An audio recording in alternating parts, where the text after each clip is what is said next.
Earth's extreme environments. Some seek to challenge them, others to study them. These podcasts tell you their stories.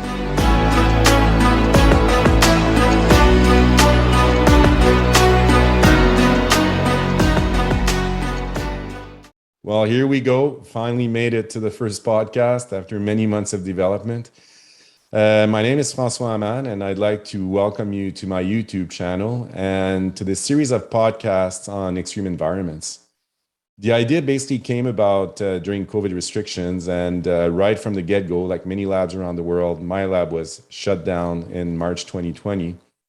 And it kind of gave me time to reflect, obviously to write papers, write grants, graduate students, but also gave me time to think about all the people that had influenced my career and had influenced my work.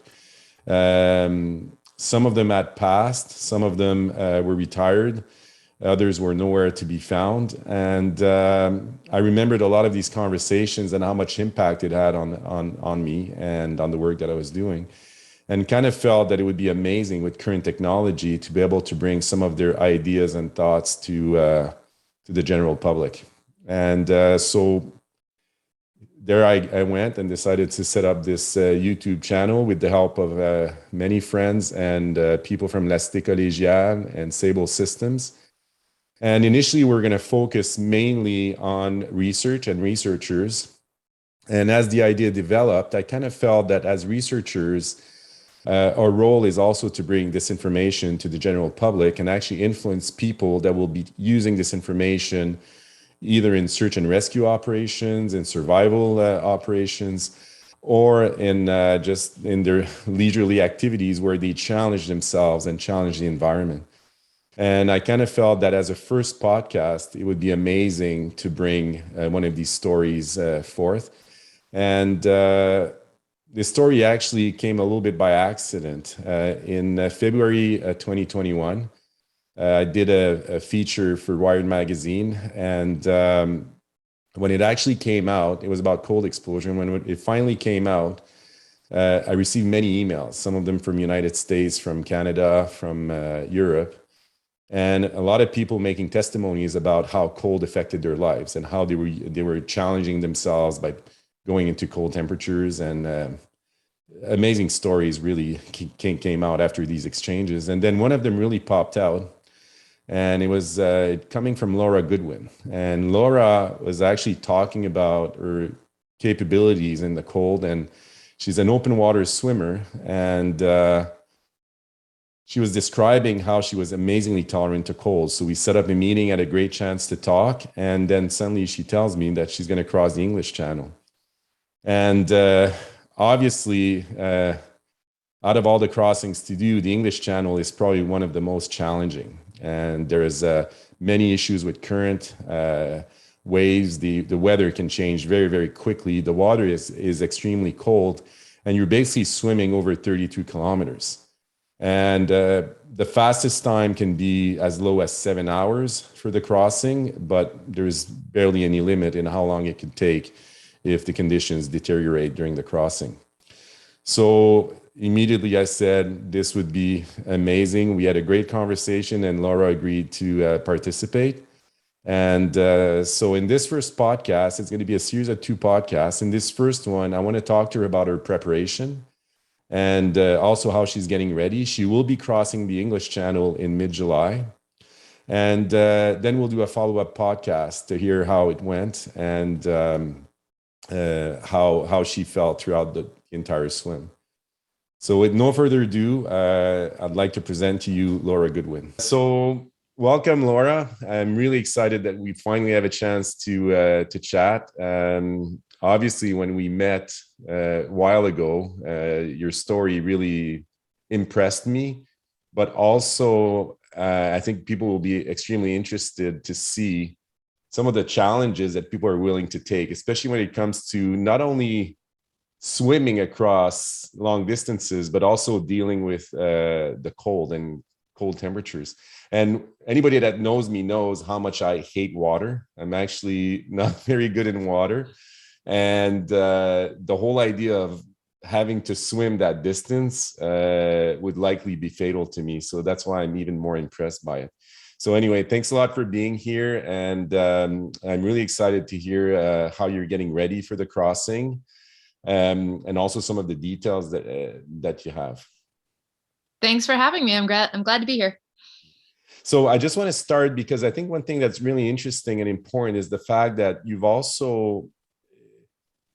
did some research, and I think a lot of people will be interested by your research background because it's in science, and it could actually affect some of the decisions you would make in terms of preparation, but it also in terms of doing the actual crossing. And I just wanted to kind of give us a bit of a background of what you did in terms of research.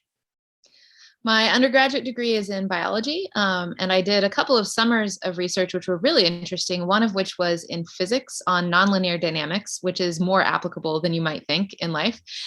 And then a second summer at Carnegie Mellon, where I looked at biochemistry and molecular biology. And then I went out to Stanford and UCSF and studied more biochemistry and molecular biology there. And I think I wasn't at all in the exercise physiology realm, but I think the approach is so similar. And the way I think about how to train for something and also just the way I amass data, I think is very different because I went through that graduate training. And you've always trained, right? Swimming is something you've always done.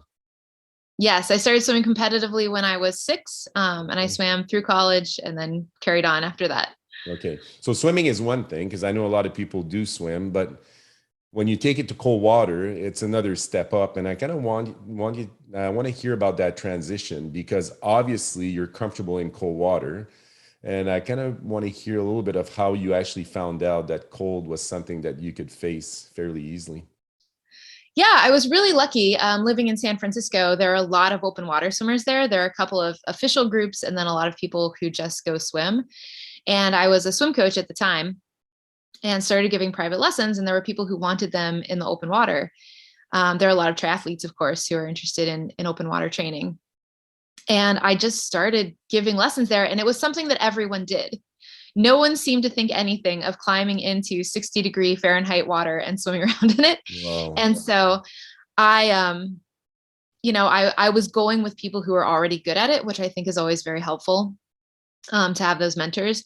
And I realized that it was very easy for me to do, particularly building up to it gradually. I started in a wetsuit and then over time didn't need to use the wetsuit anymore.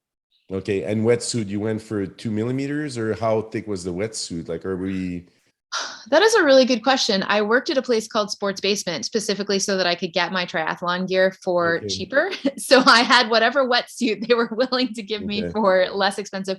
It was definitely one of the triathlete wetsuits, so not terribly thick. Okay. And then hands and feet, no gloves, and obviously nothing on your feet. How did your hands and feet react initially when you first got in there? Because often, even at these temperatures, if you're swimming for long distances, you're going to feel a lot of maybe pain, or maybe initially some discomfort related to that cooling. How did your hands and feet feel? That those first experiences, I don't remember having any problem with it other than getting out and trying to get dressed again and trying to get the wetsuit off. In San Francisco, you train at a place called Aquatic Park, which is very popular. And so the parking is extremely tight. So you go back to your parking space and you go to take off your wetsuit, and there are 4 people lined up staring at you, wanting your parking space. Okay. And I remember so clearly just trying desperately and not having the full use of my fingers. I'm trying to get the wetsuit off and then my clothing back on. Yeah, no, I can just imagine. And so at some point you go, okay, I don't need that wetsuit anymore. Let's take it off, and I'm going to be facing the conditions, by myself. When did that transition happen? I'm pretty sure it happened when I was late to a lesson I was supposed to give, and I didn't have time to put the wetsuit on. And I said, I think it will be fine. And it was fine. And so then after that, of course, it's more convenient not to wear the wetsuit than to put it on. The hardest thing at that time was I was giving lessons. And so I was reasonably still in the water. I was mostly watching other people swim. And it's much harder to stay warm when you're not moving than when you are. There's a big difference between coaching a lesson and going for a swim yourself. No, no. But I think that helped me adapt very early on to quite cold temperatures. Yeah, just by facing it continuously. So you would say that you're fully acclimatized to cold, and it's something that you don't fear per se. Like it's not something that you're going to be overly I guess what are your concerns though? Yeah, I'm sure I'm saying not overly concerned. I'm sure anytime you get into cold water, there's still a certain level of concern, right? And what are these concerns? That's a really interesting question, because then there was a gap between the time I had been in San Francisco working as a coach there. And then when I got into cold water again was probably about 7 or 8 years, where I didn't do a lot of cold water swimming. I had moved to North Carolina. I had small children. So I just wasn't getting in the cold water. So when I started training again for cold, I remember the first day, I think the water was 70 degrees. It wasn't nothing I would consider cold at all. But yeah, I was very nervous, because you don't know if you will have kept that acclimation, how much of it was, specific physiological things, how much of it is just the way that you are. I certainly am someone who tolerates cold better than most people, no matter what. Dollar per dollar, I tolerate cold better. But I got in and it was fine, and I felt really good about that. So then I continued to train as the water got colder and colder that year. But yeah, still to this day, I mean, I arrived here in England a month and a half ago, and the water was about 9 degrees. So 40, mid to high 40s. Mm-hmm. And obviously there's some colder patches and warmer patches. And yeah, that's intimidating. It's always intimidating when you get to me, when I get into water that is colder than I've been in before. Cause you don't know. And there are things that are happening to me here that haven't happened to me before. Okay. And we'll talk about these, because I want to get a good feel for how you learn how to face it, because I think mindset is also something that's really important, because once you get into that water, if your mindset is not right, have you ever pulled yourself saying, okay, I'm not doing well today, or I'm not feeling well, and I'm going to stay away from cold water, or maybe train? I guess training would be a different conversation, but you get into that cold water and you go, this is not a good day to do it. Have you ever had these days? Never. But I want to make it really clear that I am a very unique person this way. If your listeners are thinking about doing this, they should focus on acclimatizing themselves and starting out easy. But for me, at least so far, every time I've ever gotten in, I felt great. And I can always go longer than anyone else I'm swimming with. Okay. And now that doesn't mean I can go longer than anyone in the world. Yeah. There are definitely people who do crazy things out there. But yeah, I adapt to cold water really, really well. And I think I'm also good at planning. When I came here, I didn't say, okay, I'm going to go do a 6-hour swim for my first swim. Yeah. But no, I've been very lucky that way. That's a very interesting point, because talking to Dr. Giesbrick in one of these podcasts, Gordon was mentioning how planning is key. Anytime you face cold, whether you're really good at it, whether you've faced it multiple times, having good planning is actually extremely, extremely important. And I think even if you don't do it formally, because you've exposed yourself so much in your head, you probably have a certain level of planning.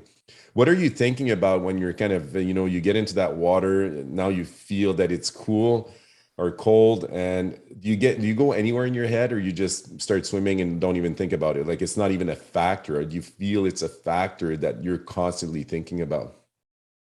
There are a lot of different levels depending on where you are in the swim.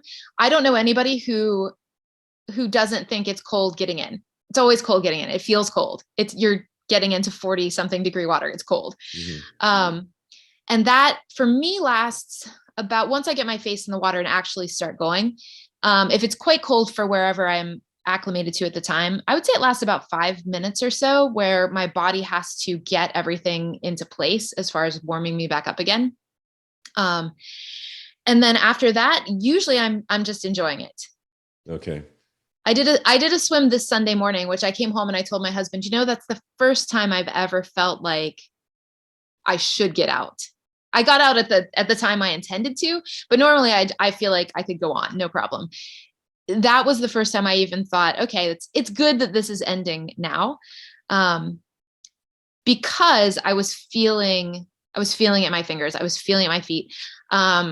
Whenever I did breaststroke kicks, I got sort of a tingly sensation in my feet, which I never have gotten before.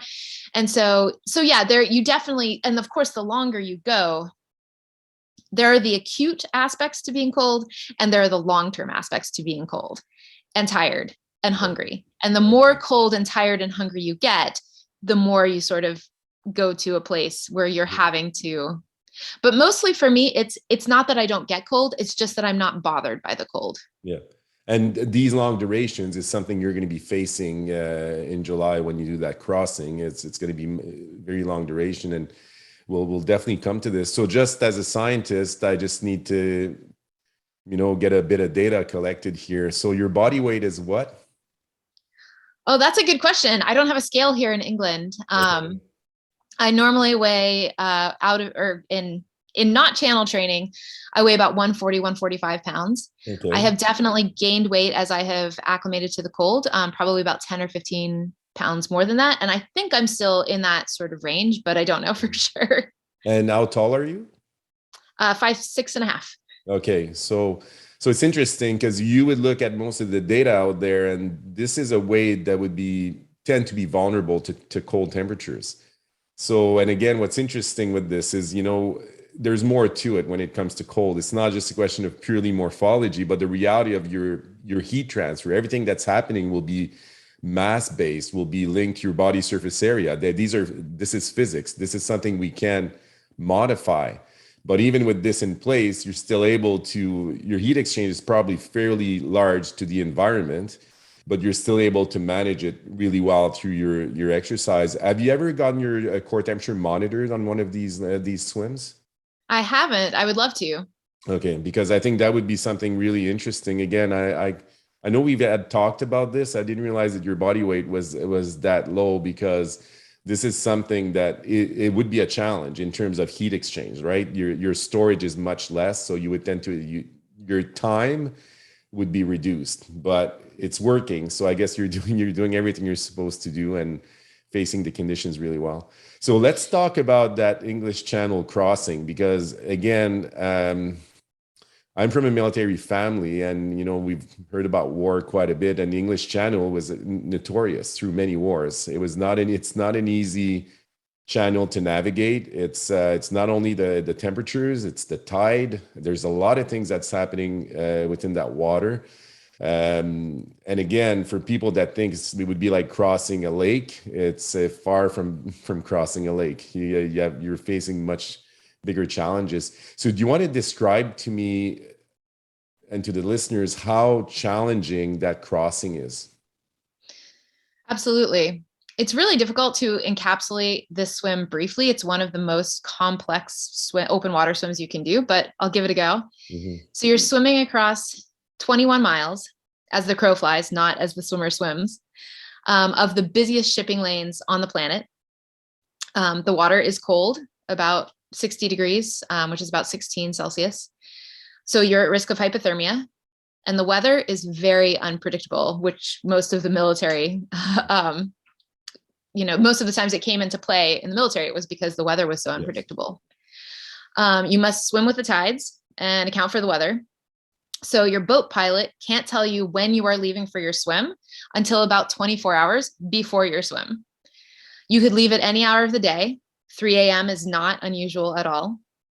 And for most people, it takes about 11 to 15 hours to complete the swim. There are some fairly wide bands on either side of that. But if you look at the average, I think that's about where it is. You can't touch anything or you are disqualified. So food must be extended to you from the boat on poles. Wow. And you are allowed one cap, a pair of goggles, and a swimsuit that does not increase buoyancy or provide insulation. Oh, and there are lots of jellyfish. Oh, okay. I didn't realize. Okay, so jellyfish is also a challenge. Have you ever gotten entangled in some of them? I've been stung once in an open water race, not badly, although it got me on the Okay. face, which wasn't particularly pleasant. But I've never had a really bad sting or had a lot of stings.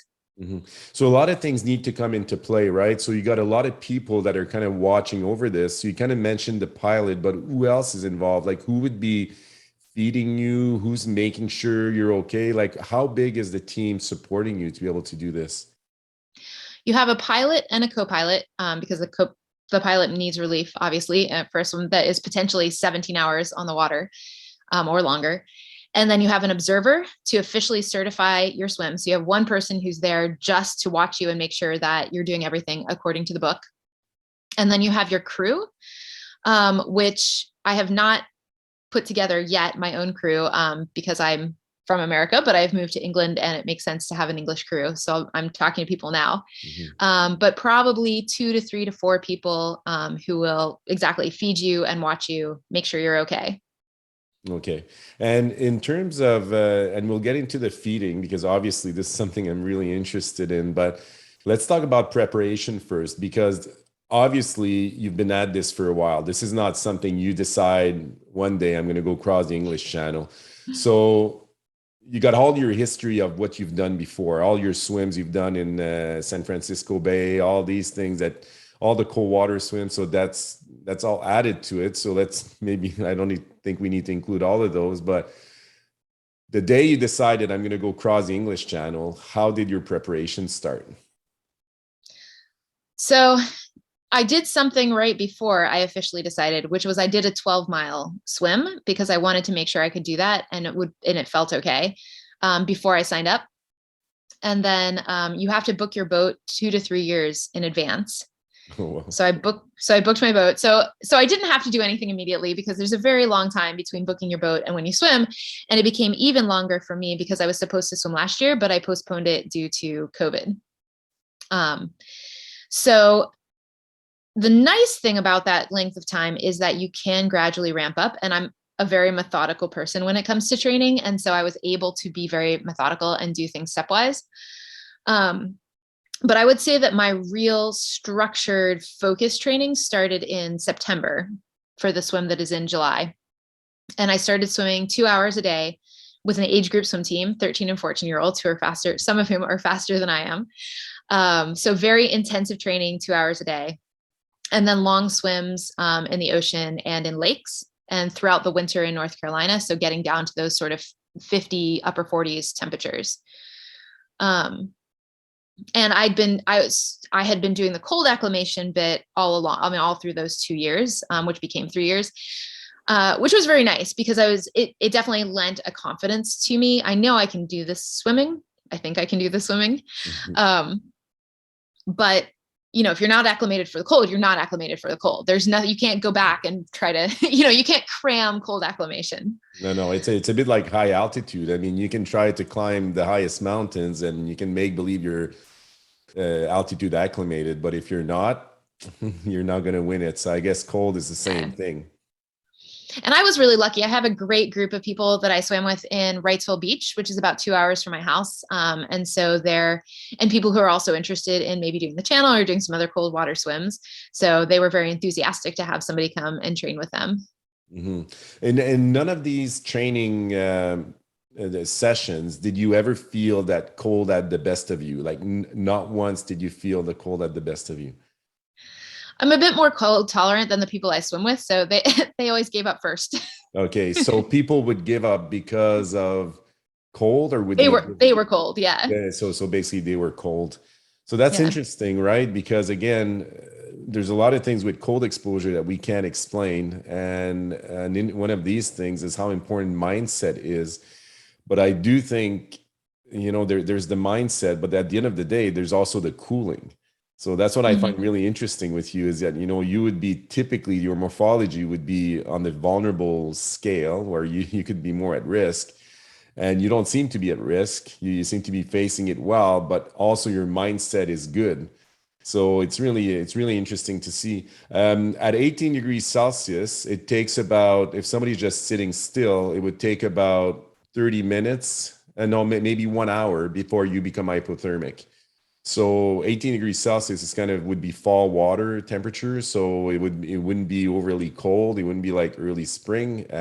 So you're swimming in much colder temperatures. So when you think about it, I mean, you would be losing heat probably at maybe 2 degrees an hour, and you're going to be in the water for a long period of time. So the amount of heat that needs to be produced to compensate this is quite a bit. So that's interesting to see, because again, there's almost like when the science doesn't meet the real world, and I'm always amazed to see these things, right? We can do certain things in the lab, we can control for many things, people will respond a certain way, and then you go, some individuals go to face these conditions and you go, I don't know how they do it. And honestly, to be extremely honest with you, I don't know how you do it. You're able to do it. And again, that's something I'd be amazingly interested in documenting and seeing how you're able to face these conditions. So now you left, you were in the States, you left, you went to the UK, you moved, and I'm guessing you moved a lot of people, because you didn't just move yourself. You seem to have your family that came with you. So it means that that's a big, you're giving a lot of energy into this. And then, was this the first time that you actually swam in the English Channel, or you had swam in the English Channel in the past? Like when you first got in First there, time. first time, and how did that feel? Great. It was great to finally be here. It was so exhausting. Moving is always exhausting. Moving countries is, for me, 18 times is exhausting. So I'm not sure I formed memories of those first couple of weeks. But yeah, it was, I mean, we live just up a hill from the beach. So I was able to immediately walk down, and I can swim there anytime I want to. I can go swim in the English Channel now. Okay. And what is your training regime right now? Like how often are you getting in the water? Are you taking breaks? So I guess what I want to hear is about your exercise or the training, the resting, and also the food consumption. Like how are you compensating? The food consumption is all the food. All the food you can eat, right? People told me it is hard to eat enough, and Yeah. it sounds obnoxious to say, but truly it is. I feel like I am force feeding myself at this point, to get enough calories in. And I really struggle. I think that was part of the struggle in those first few weeks too. We don't have a car here. And so any food we get by our own power. So it was both exhausting to get the food and then hard to get it home. But luckily now everything has settled down a bit. So as far as my training regime, because I don't have a car, I get up at ridiculous hours in the morning and I run over to the pool, and I do a pool swim 5 days a week for 2 hours, an hour with a master's team, and then an hour on my own. And then I run home, and then I eat a lot of food. And then I've been swimming in the open water. I think I've made 3 times a week for at least the last 3 weeks. I've been getting in 3 times a week for between a half hour to an hour. So they're not long sessions.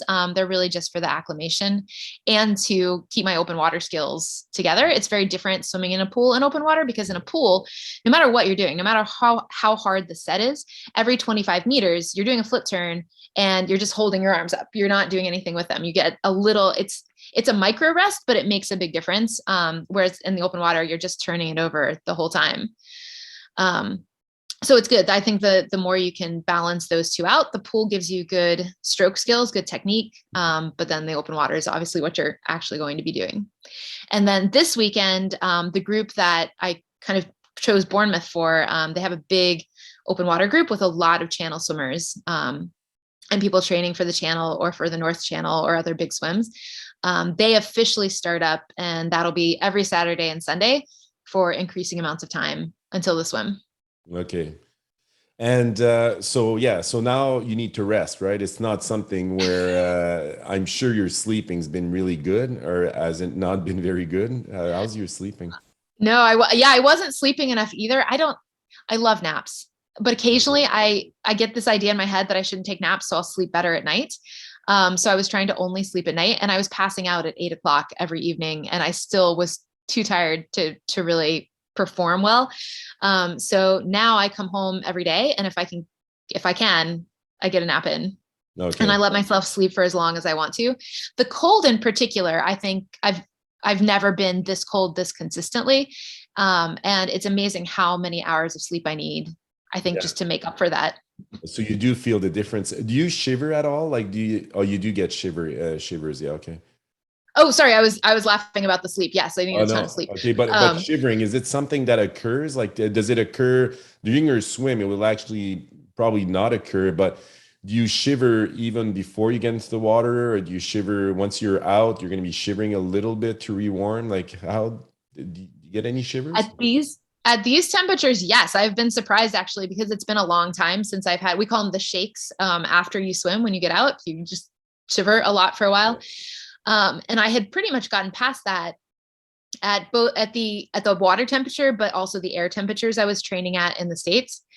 But here, every single swim, I don't shiver in the water. As long as I'm going. And then even when I get out, if I keep moving, I don't tend to shiver. But as soon as you stop and you bundle up, Mhm. that's when I tend to yes, shiver quite hard. Yeah, so you would get an after drop. So what's going to happen is as you come out of that water, that your body temperature will come down as the cold blood that's in the periphery, you're going to get vasodilation and that cold blood will start rushing into the core and you will get that these bouts of shivering. And of course, it's something that's totally normal and so I'm kind of expecting it, but it's also kind of maybe confirming that you're likely throughout the swim hypothermic. You're just able to maintain that temperature constantly. I'd be intrigued to see what that level is, like how much of a difference you would have.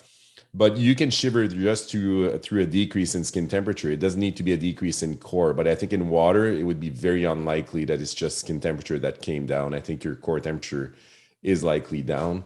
And do you see any change now? Do you find it easier now to rewarm once you get out, or you still always feel that cold grind and that chill continuously? Here in England, I've been surprised. I haven't seen a lot of improvement, but the water is so cold, so much Yes. colder than I'm actually going to swim in. And the air is cold and it is very, very windy here. So Okay. when you get out, you go over to the shower and you shower off in this wind, and then you're standing there and then you're trying to get your clothes on. I did a 6 hour swim in the States at 15 to 16 degrees, and I didn't shiver at all after that swim. Okay. So even just a few degrees up, I think I will see a lot of improvement again. But it's just this is crazy cold. Yeah, no, no, it's definitely crazy cold. I mean, 10 degrees. I mean, it's something facing this continuously. But again, it's not just the cold, and I don't want to emphasize it that much, but it's also your body shape and your body weight. I mean, it's not like you're starting with a huge advantage in terms of protection. Like you're basically facing these conditions straight on. And I think this is probably part of the challenge that you're facing. Well, and I'm pretty stocky, and I mean, again, I have definitely gained weight, and I'm not trying to stop that. I said I have to gain enough weight to swim the channel, um, and not get hypothermic, but not gain too much that I can't swim fast. So I'm really Yeah. trying to thread that needle right in Yeah, it's between. trying to find that balance. And I think a scale would be something that would be really interesting because, and again, when you're kind of asking, am I eating enough? Like, are you able to eat enough?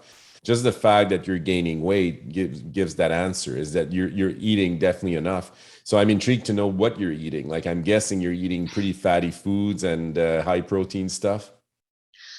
Um, yeah, that is certainly what I aim for. I stopped eating added sugar about 4 years ago, 5 years ago now, Oh, wow. Okay. and I have loved that. That has worked really well for me in endurance athletics. Um, and then I will eat, in the ocean. I will drink, like chocolate milk, things with sugar in them, but only when I'm actively swimming. But now, first of all, it's been quite challenging to move to an entirely different country and figure out what to eat. So that is a completely added layer. And then I have to drag it all home from the store myself in the midst of trying to do all of this training. Mhm. So my favorite go-to breakfast is in the States, I eat Ezekiel bread, which is like a sprouted grain bread with no sugar, and then peanut butter and banana.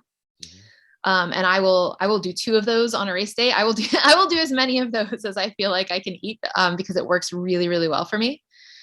Um, but now so I'm going to say up front, I'm going to talk about a lot of things I do. We'll see if these were good ideas or bad ideas. Yeah, I am exactly. not suggesting that these are definitely good ideas. They're just what I'm trying. And this is something, it's very important that you say this because I think what people forget is there's no exact science in this. It's all a lot of trial and error. there's barely any work or publications that have been done. Like there's not that much work out there. Nutrition and cold exposure is something that's totally understudied. People think they know about it, but they don't. And so what I've seen from Yeah. open water swimmers is there's a lot of guessing game. And so what you're describing is something it's about you. So again, like people have to be careful. Yes, I mean you're working from your own experience. You know you want to increase your body weight, but everything works through your own experience and all your own preferences too. So again, this is something it's very important that you mentioned that because this is not scientifically proven, but you'll see what's going to happen, right? And I have a very good feel for myself. I think one of the nice things about being an older athlete is you've had time to sort of see how you react to things and know what it feels like. So I really, like I said, I don't have a scale, but I know about where I'm at. And I know if I'm eating enough because I feel terrible if I don't eat enough. Yeah. Anyway, so what I've been doing is for those morning training sessions, which are about 3 hours long, because I run for half an hour, swim for 2 hours, and then run home for another half hour. I don't eat before, Okay. and that is on purpose because in the channel, it is not uncommon to start vomiting and not be able to stop and not be able to take in any nutrition, or for other reasons to not be able to take in any nutrition. So I feel that training my body to be able to swim or to exercise for 3 hours at a time while fasting is probably not a bad idea. Mhm. It doesn't seem to be hurting me. My swimming is fine. My running is fine.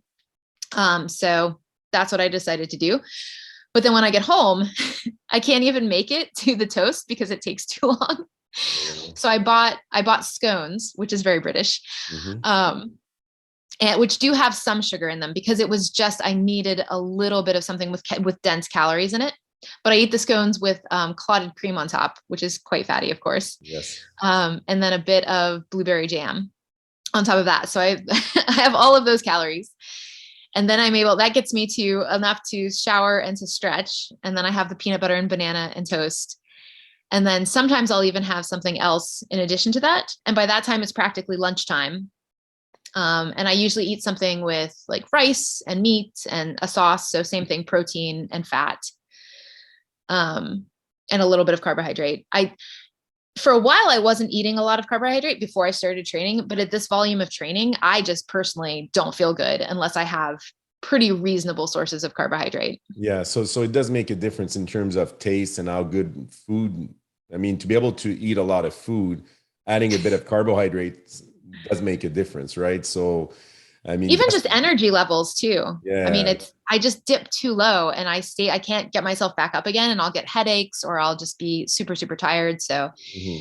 a bit of rice makes a big difference. Yeah. So I mean, yeah, and you're taking some of these. You're not taking refined sugars. I mean, you're basically going for starchy foods, which again is a different conversation. And you can eat probably as much as you want of that: pasta, rice. You Oh, can, sweet potatoes are my jam. yeah. So potatoes, again, very good food when it comes to in terms of quality of carbohydrates. Bananas is that something you consume a lot of? For breakfast every day. Yeah, for potassium. So, I mean, food wise, obviously, the fact that you are gaining weight is always a very, very good indication because it would be easy under these conditions with the training, with the cold, not to be able to gain weight. And which is an interesting thing because do you feel that you need to force feed yourself? Because what I'm kind of understanding is that you're hungry when you get home, like you are hungry, but you still feel that you need to force feed yourself more and go beyond your appetite. I reach a point in the day where that becomes true. But that is, I would say that is getting better. That is sort of resolving. And part of it is I am training so hard too. I'm training at a high level in the pool and I'm also doing the cold training. And it's just tough to hit that balance. But I would say that in the last week, those pool sessions have gotten easier. I'm at the same level, but it's not as difficult for me. And that makes it easier to sort of have a normal eating pattern instead of just feeling like if I don't eat enough by the end of the day, I'm going to get up tomorrow and I'm going to feel terrible. Mhm. So now if you look, so I mean the training's going well, you're probably on a steady pace now, you've moved. So now there's one less thing to worry about. Now there's going to be probably things popping up in your head as you get closer to the date. And what are these challenges that you're kind of foreseeing? So the window is a big thing, right? Making sure that you'll even be able to get into that water, hoping the conditions are good. But what else is popping into your heads? You know, what could go wrong? How do you kind of mentally prepare for this? I have a list. That's how I Okay. mentally prepare for everything. Okay. um, and it's a long list, and it's just there's so many things. What swimsuit do you wear? What sunscreen do you use? What Vaseline? How are you going to get it on? Which goggles are you going to use? How many pairs are you going to take on the boat? I mean, I could go on and it would be very, very boring, particularly to non-swimmers. But I think mostly it's I want to make sure that I have experienced the conditions under which I'm going to swim as much as possible. So I want to swim in the dark. I Okay. don't worry about swimming in the dark, but there's no reason not to go ahead and do a swim in the dark in colder waters. My pilot offers shorter trips that you can book, and you can actually swim next to the boat you're going to swim with for 4 hours. So I'm looking into, he and I are trying to work out a time where that will work for both of us. Jellyfish, there's not a lot you can do about. I bought Safe Sea sunscreen, or Sea Safe. I can't remember what it's called, but there's a sunscreen that says it is anti-jellyfish. I don't actually believe that, Yeah. but no stone unturned, right? Mhm. Um, so it's funny. I was swimming with someone, or I was swimming with a group, and of course, that's one of the nicest things about being here is they're all used to these temperatures. They very much know what it's like, and most of them have some channel experience. They've done a solo, they've done a relay. They know people who have done it. And so hearing from them, it's like having a master class every single time I go swim with people. And one of them looked at me after one of the recent swims and said, the temperature is the last thing you're going to have to worry about, which is great coming from someone who knows what they're talking about. Yeah. But at the same time, it's also then you ask yourself, so what do I need to worry about? Because again, Yes. because with temperature, it's something that obviously most people would go to. I mean, most people would go, well, temperature. So again, nutrition, like what are you going to be eating? And I don't know if you're able to talk about this because I mean, this is not a race. In some races, people that do open water swims will not tell you what they actually consume during that race. But I don't know for you if that's even an issue. But I mean, I'm sure that's part of the decision, right? In terms of the challenges to face. It's a huge part. And one of the reasons I'm so happy I'm going to spend the next 2 months swimming every Saturday and every Sunday with support from the beach, that will be as close to a channel swim as you can do. I'll be swimming in the actual channel and people will be supporting me. The only thing we'll be missing is the boat, because that's when I'll be trying out all of my plans. My Mhm. current plan, it seems crazy, but I asked somebody who's done the channel, I said, is this a crazy plan? Because it has worked for me, but it seems insane. On my 6 hour qualifier and on all of my other swims, I put chocolate milk, Nesquik pre-made, like that, not even quite milk-like substance. Mhm. I put that in my buoy and I just drink that every 45 minutes. And it has functioned spectacularly. I was warm like I said, in that 6 hour swim, I was warm. I felt great. I never felt like I lost energy. My arms got tired, but I didn't feel like, that I can't keep going feeling. It was just, they were sore because they've been going around. And when I climbed out, I wasn't even hungry. Usually you're ravenous when you get out of the water. You can't wait to go have a cheeseburger. I could have eaten or not eaten. Mhm. And everyone I've talked to says, boy, if you find something that works for you, do it. Yeah, stick with it. Yeah. Yeah. So obviously I'll be trying that out under even more challenging conditions to see if it continues to work. But it's a very simple nutrition plan. It makes it easy on my crew and the pilot if I just bring a gigantic case of Nesquik chocolate milk with me. Yeah, and what's interesting again, scientifically, is that it's a known composition, right? So you basically have a substance there that you can actually find out exactly how many calories you're consuming. And Mm-hmm. as you were talking, that was popping into my head, and I was making all these calculations, trying to see, okay, how much is she consuming? I did a lot of work on the oxidation of ingested carbohydrates, including fructose and glucose. So again, I'm really interested to see, and it does make a difference, especially for endurance. just keeping your muscle glycogen reserves, at maximum the whole time, that would make a difference. But it depends how much you're consuming, and there's a limit in how much you can absorb. Mm-hmm. And so anyway, I'd be totally intrigued if you can keep numbers on this. I'd be really interested to see how many calories we're talking about and how much carbohydrate is actually going in, and the composition will be easy to find. So this is something where we can definitely I can give you a little hand in looking at these values. But this is something you've never really, you say it works, but it's not something that you've tried for a long time. I mean, this is something that it's kind of a newish plan, right? It's not a plan that you've done this all your life. No, right. Just in September, really. Okay. So again, that's going to be interesting. The duration. So again, there's that nutrition thing, but then there's also the duration. What is the time range? Like how much time what would be the fastest? What would be the slowest For the swim or the feeds? for the swim? I would love to come in 10 hours. If I come in 10 hours, I don't know, we're gonna have a party. Okay. I think I can reasonably expect 12 hours if conditions are not crazy or do not become crazy. Because that's the other thing. Just because you start off with a nice calm sea doesn't mean that it's going to stay that way, and you can't tell. And then I would be surprised if it were more than 14 hours, unless I miss the point in Calais in France. You're trying to hit a very narrow window, and it's what you were talking about with the tides. They're sweeping in and out of the channel this way, and you're trying to go across them, and so you can get swept around, and then you can choose to swim for 2 or 3 more hours if you still want to try to hit France. Yeah, again, I mean, these are things that people need to see. These are dynamic conditions. This is not even when you climb a mountain, that mountain is there. The conditions will change around that mountain. The snow conditions might change. There might be many, many things occurring. So the climate does play an important role. But once you're in the water, you're basically at the mercy of that water. If the water starts pushing you in one direction, you're going in whatever direction that water is pushing you. So, I mean, it's kind of interesting that the cold water seems to be something that pops into most people's head going, man, I don't know how she's going to be swimming in that 10-degree water. But I mean, it's such a... Well, I won't be swimming 10-degree water on the day. It'll be 15 or 16-degree water. Okay. And hopefully it's a nice sunny day. So that also makes a huge difference, which I don't know how often that occurs over the English Channel. But most of your swim could be at night. Yeah. Again. I mean, you could do the majority of your swim in the dark.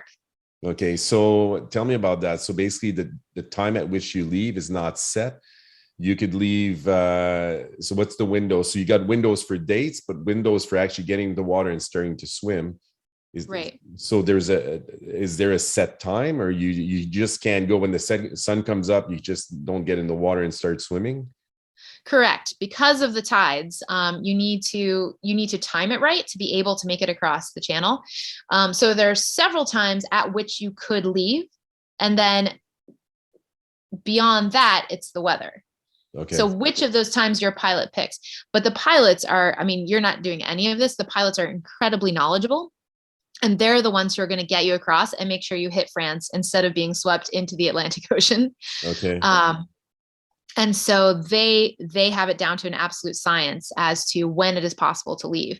But if the best time for you to leave is at 10 o'clock at night, because that's when you're going to be able to make it across with the tides and the weather's good, you'll go ahead and go. Okay. And success rate, what is it at? I haven't looked at some of that data. Do you have an idea of what it's at? I've seen different numbers. 60% keeps cropping up. Okay. 60%. It's not great. No, 60% are able to finish. Correct. Okay. Don't hold me to that, but I think it's somewhere in that neighborhood. Okay. And time-wise, the fastest time, do you have an idea of what would be the fastest? Just under 7 hours. Oh my God. Okay. Yeah. Okay. And then longest, I guess there's no limit. I mean, it's as long as somebody can keep going and sustain it. I mean, they track them all. I feel like it's about 48 for a single crossing, but then Sarah Thomas did 4 crossings in a row. So she swam to France, back to England, back to France, back to England, and that was 56 hours in the channel. Oh wow, that's incredible. See, one time should be easy. Yeah. So I mean, really excited for you. I mean, we've talked for a while, and now it's been maybe two months that we've been chatting, and I can just see July coming, and I'm going to be watching you crossing for sure. Um, let's stay in touch. Also, if you need any type of scientific conversations to talk about nutrition or even training, this is something we can discuss. And what I'd like is once you've crossed, that we can have again another podcast to do a bit of a follow-up to see how things went and if the plan actually worked, because your plan seems awesome. Like you seem to have everything under control, and what you can't control will be happening on the day of. So I'd love to do a follow-up podcast with you. That sounds great. Okay, well, thanks a lot, and enjoy the rest of your day, and let's stay in touch. Sounds great. Thank you. Well, thanks a lot for listening, and please subscribe to this channel.